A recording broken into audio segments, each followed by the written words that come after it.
10 millennia. Like the emperor.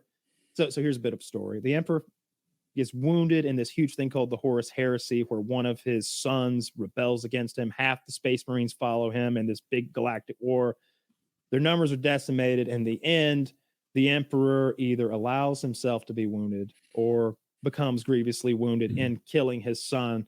And so he has been sitting on this throne, the golden throne of Terra. He sits there for 10,000 years. He has sat there, barely pieced together, a husk of a man, but still alive somehow on the inside, using all of his mental fortitude, his like psychic powers to keep shut this hole that is torn in our reality that leads to hell. That hole was accidentally torn trying to like send out a message a few years prior. I won't get into that nonsense but he concentrates on keeping that closed, because if he ever actually dies or stops concentrating, then all of hell floods into Earth right there in the capital city on Terra. And but he doesn't have enough psychic energy because he's wounded. So throughout, there is a whole industry of men and women who scour the million planets that make up the Imperium and look for those who are touched, those who have psychic ability of any kind. They're rounded up.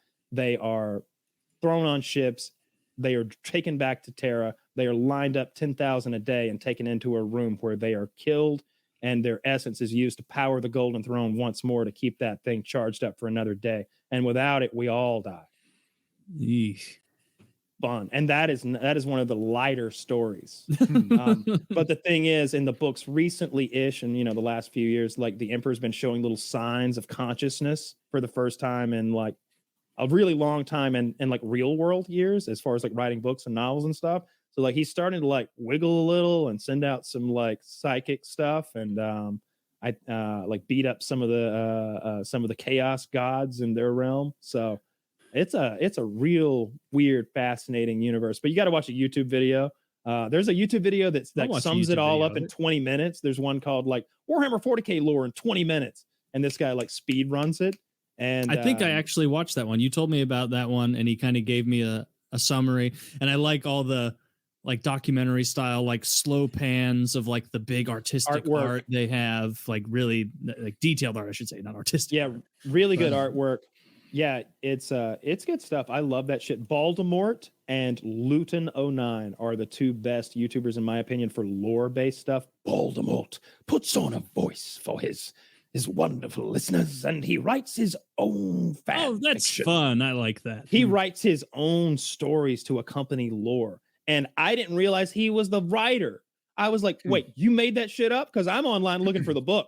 like I'm trying. He like made up this whole storyline about an orc character, and it's like hours and hours of content that he's like reading to you, and he wrote it. And I'm looking for the book on Amazon or something.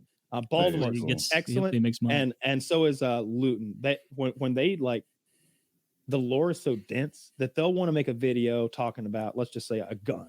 They're talking about the bolter. This just happened, and he's like, I went to the Wikipedia, but that's not accurate. You can't go to the wiki. That's why it takes me weeks to make you guys a video.